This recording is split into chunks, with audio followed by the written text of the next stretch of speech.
Page and Kalishaw, Blackstone, and Torrey. Oh, yeah. Hi, guys. Today, yes, there'll be games. We'll talk about games. And also this tender, potentially illegal moment between player and coach, but also taco cannon. Yeah. And jockey butts. It's the sport of kings. Let's go around the horn. That is an opening to a television show. A win some individuals who wear the around the horn family crest didn't think was coming. You want their mutes? How about no? A triple-double overshadowed by that turnover. An Achilles tendon that could lead to a downfall.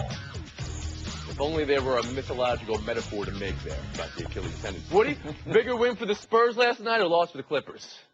Advantage Spurs. For them to go out and actually win the game in overtime without Ginobili, without Tony Parker, two of their big three, and to do it on the road in the Clippers when Blake Griffin had maybe, as far as I'm concerned, his best playoff game ever, triple-double. And until the Chris turnover. Paul having the game he did. Well, sure, but I'm talking about the Spurs. They're 8-0 with this group in second games of playoff series. So I think it was more important to win on the road after they had given up the second spot in the playoffs and moved down to 6. They're now back to number 2, Tony, because they got the whole important advantage. No, I think it's a tougher loss for the Clippers. As far as the Spurs go, they don't know from year. They've never won 2 in a row.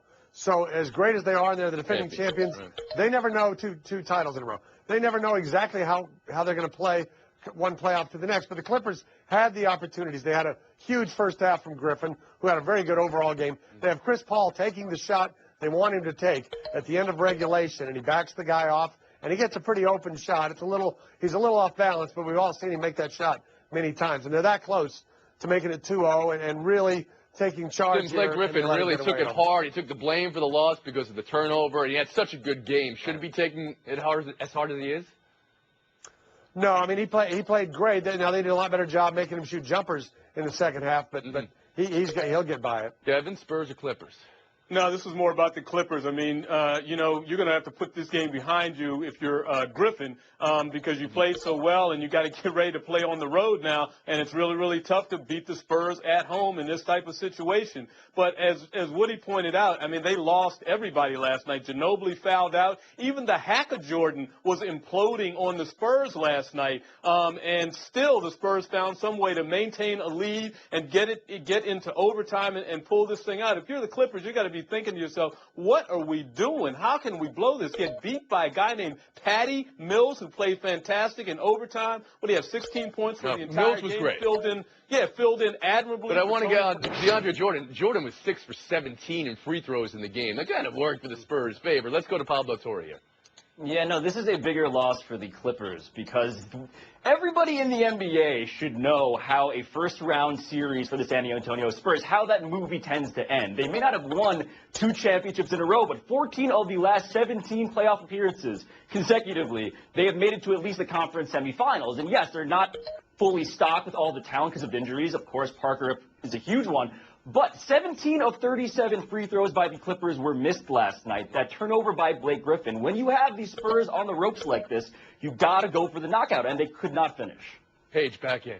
You got to mention Tim Duncan, though. He turns 39 on Saturday. He told his players, I messed up in the fourth quarter. He went out in overtime and dominated without his 2 partners. I think that means that the Spurs had a big win. A year ago, the Mavericks lost to the Spurs in 7, and when it was over, they knew that game they let get away. It was game 1 instead of game 2 was the difference in the series. The only thing I meant by the Hacker Jordan was he made some free throws late, which was absolutely amazing. And yet, Popovich stuck with that plan when it looked like it was time to dump it. Okay, we've been horned. We move on.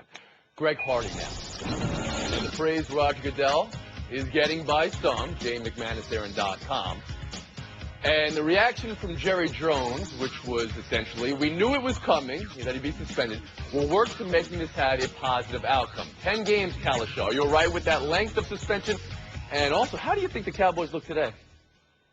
The Cowboys don't look quite as good as they did in terms of how much they thought they would have Hardy. Now, obviously, there will be an appeal, and that will determine whether he's really out 10 or maybe he's out 5 or 6. But I think the league got it right in making it 10 because they know how these things played out with Rice and Peterson, with these guys who either committed crimes or were charged with something back during the old policy, and they're trying to apply a new policy to it, and the courts don't always agree with that. So you throw the book at him and you make it 10, and you hope that he ends up getting 5 or 6. Kevin Blackstone? But that's not the book, Tim. The book is 6 games. That's a new deal that they came up with. A first-time offender in this situation is to get 6 games. And for some reason, a guy who's not a lawyer, a guy who's not a judge, a guy who's not on the jury, decided that I'm going to give him 4 additional games. So to me, once again, the league has made an arbitrary decision in a situation like this. And going forward, you got to wonder what's going to happen. I got to think that Hardy is challenging this. Obviously, I think the NFLPA is going to be behind him. And if it goes to an arbitrator, I'm hard pressed to see how an arbitrator is not going to look at the new rules that the NFL set up for itself and look at what Goodell just gave him and try to figure out. It's what the heck interesting, did Kevin. Now you say do? the league made an arbitrary decision, but this decision was made differently than decisions in the past, right? With the amount of people the commissioner brought in to make that decision, a panel. Mm-hmm. That's true, but they have a book in front of them that says 6 games for a first-time offender.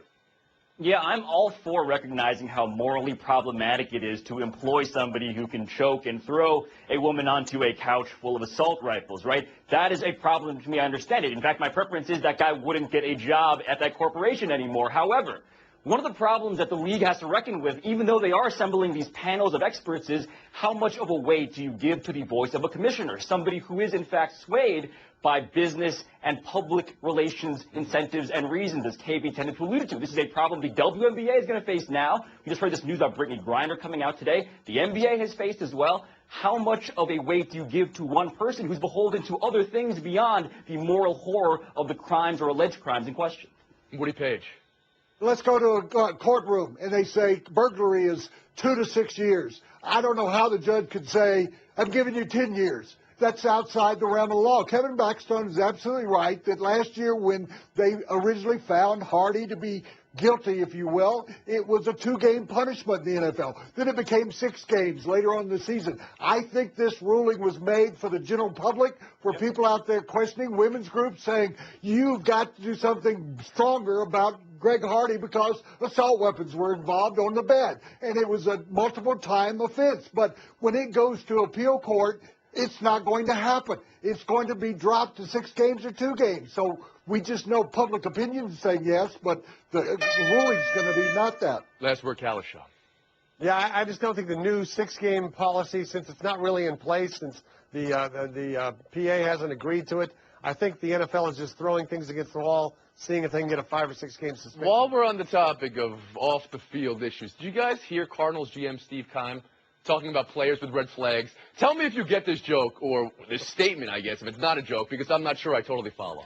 You know, if Hannibal Lecter ran a 4.3, we'd probably diagnose it as an eating disorder, you know? KB? Well, obviously, he's basically saying that Hannibal Lecter is a cannibal, but they would look at it as a eating disorder rather than some sort of crime against humanity because he runs a 4.3. And I think, you know, that's the way the NFL approaches a lot of draftees who may have off-the-field issues. How well can they help my team? And then I'll decide if I'm going to spend money on it. Yeah, I was actually pretty psyched when I first heard that for a conversation about body dysmorphia in sports. That's interesting to me as well. But what he's saying, and he has a grain of truth here, is we don't really care about what they've done in the past. We actually care, will they get us in trouble for having them in the future? You can like the taste of human flesh and a nice Chianti, but just don't let it get out there so we can get in trouble. That extends to everything from positive tests for weed to sexual assault, all of these things. Can you get us in trouble? That's the concern. I understand what he's trying to say there, but I want to concentrate on the second part of it where he said, here are the 4 reasons, and 1, 2, 3, 4, that players do not make it in the NFL, and number 1 was off-the-field issues. That's not true. That's about 5 to 10% at the most of players. Number 1 reason they fail is they're not any good. Number 2 is injuries. Number 3 might be that they can't handle it, can't learn the game. I think that's 4th or 5th down on the list at the very best. I don't think that something should be brought up, and I don't think that was funny. And you want to go into the Fava bean category there? That's what he did. Look, I certainly understood what he was saying, and just because his comic delivery wasn't as good as Woody's, and people didn't guffaw when he did it, I get it. They will look past anything if somebody can run a 4-3, and they will try to put a different category on their crime or their problem to get them in an NFL uniform. Woody Page 8, Tim Kalishow 5, Blackstone 4, Torrey 5. We've been more. We're taking a break. Buy ourselves next, and coming up, whether interfering is interference. Stick around. Bruno. Geico presents Strange Savings Stories. Astronomers detected an interstellar transmission. It stated, Geico, 15 minutes could save you 15% or more. The implications were staggering. Was the cosmos telling us we could all save hundreds on car insurance with Geico? Or did their radar merely pick up a signal from the nearby Rufus and Clyde's morning show? We may never know. Geico. 15 minutes could save you 15% or more on car insurance. Buy or sell. Just as everybody, LeBron included, was praising the Celtics, their effort, their coaching. Jay Crowder, quote, nobody on the Cavs team's intimidating. We're all NBA basketball players. We're not intimidated. Woody, you think this will motivate the Celtics or Cavs more? It's got to be the Cavs. Of course they've got an intimidating player. LeBron James, you don't think he intimidates people? Yes, it may not overall be the most intimidating team in the league, but it's going to motivate the Cavs. Mozgov's going to go out and say, I'll show you who's intimidating. He's not going to get Mozgov. No, I think it's actually going to motivate the Celtics crowd. They're coming to these games thinking these first two games were a lot closer than we expected. And we've got a guy on the bench we got from Dallas, Jay Crowder, says they're not intimidated. Let's go Celtics. Blackstone? Exactly. We're not talking about a boxing match here, so we're not talking about Mike Tyson making people faint before the first punch is thrown. We're talking about a basketball game with basketball players who play against each other all the time, and absolutely it's gonna invigorate the seeds, the rest of that team, which, as Tim just pointed out, has played these guys close early. I mean, here's the thing, though. He would get in trouble either way if he said that these guys, in fact, were intimidating. We'd be on Jay Crowder for succumbing to his fears. Why is he actually worrying about these guys? It's not a non-story. Either way, it's totally fine. Okay. Buy or sell, too. The Dodgers beat with coach interference here when Blanco and Kelly touched, holding Blanco up, allowing him to score the game-winning run later on in the inning. Umpire Fielding Colbert admitted he didn't see it, but said the rule specifically hinges on the coach physically assisting the player in returning to the base, which did not happen here. Kalishow, what do you come down to this? Did the Dodgers get hosed here? Yes, they did. I mean, we've all seen third base coaches and first base coaches way out of the box. I've never seen one almost standing on the bag. He didn't have to, push the runner back. He's so close to the base that the runner's going to run into him. He can't advance. That's got to be illegal. Yeah, not only that, he didn't even attempt to get out of the way. I mean, he basically made himself not only the stop sign, but actually a wall through which the player could not run. So, yeah, that's absolutely a violation of the law. While I worry that umpire was not even looking at the bag at all, if you look at some screen caps of that play, I do think if the rule is physically assist, the ball was nowhere near there, by the way, and he was already stopping short. I don't think he made actual progress towards stopping him from advancing at all. Woody? Totally fine. Good points all, but the umpire was just trying to shift the responsibility. It was obvious that was interference. He was impeding him, even if he was trying to go back to the base. So for the guys who think it was interference, Woody, Tim, Blackstone, is this one of the rare cases where an appeal will be heard and then they would play the game over again from that point on? An extra? It will not. Well, then what are we doing here, everybody? Let's move on. Buy or sell 3, Barry Bonds. Cleared of obstruction of justice charges for steroids. And here's Bob Nightingale's headline in USA Today. Barry Bonds is free, so punch his ticket to Cooperstown. Kev? Should this ruling green-light him to the Hall of Fame? Absolutely. For those who are not like me and think that he should be there anyway, absolutely. I mean, now he has been cleared by the courts. By the courts, people. Let him in. I do not think anybody who was voting was waiting for the courts to tell them how to feel about baseball. The question is the Hall of Fame a Hall of Justice or a museum? If it's the former, there's no way he's getting in, even still. Woodrow. Kevin, as a voter, I don't sit down and go, oh, has he been cleared to courts? I sit down and go, did he use steroids? That's all that matters. We know he did. That's why he's got no tickets anywhere. Not now or not ever? What are you talking? In 10 years in the future, the voters, when there's a change of the guard? I'm just asking, Woody. Okay, how about you, Kalisha? And I'm just replying. As someone who has voted for Barry Bonds and will continue to vote for Barry Bonds, I can tell you Barry Bonds will never get into the Hall of Fame because there are already a lot of other players who have never been through the courts, and just on suspicion of steroid use, people do not vote for them. Keepers of the keys, like Woody Page. All right, Torrey, 10 points. You are the first to go. What's the last word? You know, we are all ATH panelists here. I'm just not intimidated by anybody on this program. I'm sorry. Really? Probably kind of a non-story today. Woody, Kalisha, and Flagstone lightning round next. And later, Taco Cannon. I wouldn't say it would be as restaurant quality when it gets to him, but it's edible. ESPN Radio. With the action on the court, the diamond, or the gridiron. Comes alive. The NBA. The San Antonio Spurs are the world champions. Major League Baseball. San Francisco Giants are the champions of the baseball world. A new college football playoff. College football playoff national champions, the Ohio State Buckeyes. Your home for the best in sports play-by-play. ESPN Radio.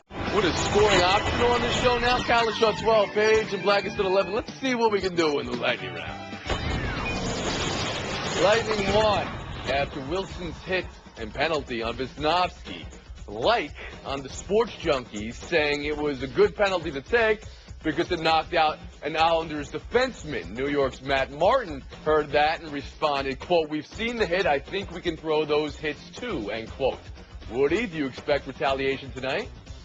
Oh, absolutely not. They can't, now that they have two of their best defensemen out, play shorthanded during the game or get somebody else kicked out. I think that you are going to see them play within the rules and say, let's beat them. That's our retaliation. Kalisha? I think the statement is a wrong statement to make. Even if you feel it's true, you don't say, it's a good thing we knocked out one of their players that they need. Mm-hmm. The retaliation would only come, I mean, it'll be a physical game, but the retaliation would only come late in the game if they're losing. They're going to focus on winning the game. Blackstone? Yeah, they cannot afford to take any shots to go shorthanded because they're up against the number one power play unit in the league, and Alex Ovechkin is the number one power play point producer in the league. Brooks spoke poorly in that chance. I'm sure he'd like to take it back, but he said what he said. First name basis with Brooks Like here from a panelist, Kevin Blackstone. Nicely done. Good. Lightning 2. The Wild before last night's game. Wild man Zach Parise, quote, "a little cocky," quote, "feeling awesome about themselves," end quote. They lost 6-1 to St. Louis. After that game, Blues coach Ken Hitchcock may be a little Hitchcocky. We've got home ice back. We're dialed into our game. We're going to be hard to play against when we're dialed into our game. Kalisha, a little hitch to that step, huh? Well, we missed hits here in Dallas, but I agree with what Parisi said. They played as if they were a little cocky, as if they remember who picked them to win the Cup on this show last October. That's how they came out. Okay, that's not self-promotion. That's self-delusion. Maiden call the mute button, Kalish. Oh, go ahead, Blackstone. Yeah, I don't have any miniature cups over here, but I will say this. Hitchcock was absolutely right. They played poorly in Game 3. They shook that off. They're going home. They should have this thing under control. I'm not sure bragging about miniature cups is something to brag about. Go ahead, Paige. I think Hitchcock was right. They have a little jump in their step now. They're going back to St. Louis. This is not their arch rival. He can say those things. St. Louis arch, get it? So he can say those things about us, I think, and they're going to win. I told my neighbors they were going to win the series. Your neighbor? I don't know what that has to do with anything. Kalisha, this is good for the Minnesota Wild because they predicted they had you going out second in this show back in September and October. What's the last word? You don't like a little cup? How do you feel about two little cups? You like that better? Oh. Anything wrong with that? Paige the Blackstone showdown next. Straight ahead, bringing up the rear portion of this program, a jockey who finishes in show. Fourth. There's Food to the core, and then there's Paige and Blackstone. Woo. Two quick ones, 30 seconds of FaceTime. Good luck to you both. Showdown 1, the University of Nebraska Omaha's Taco Cannon.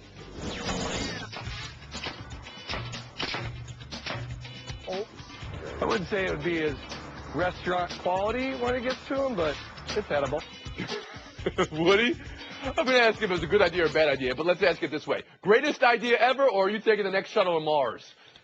Greatest idea ever. He's right. No ballpark food is edible anyway, so I think it's a great idea.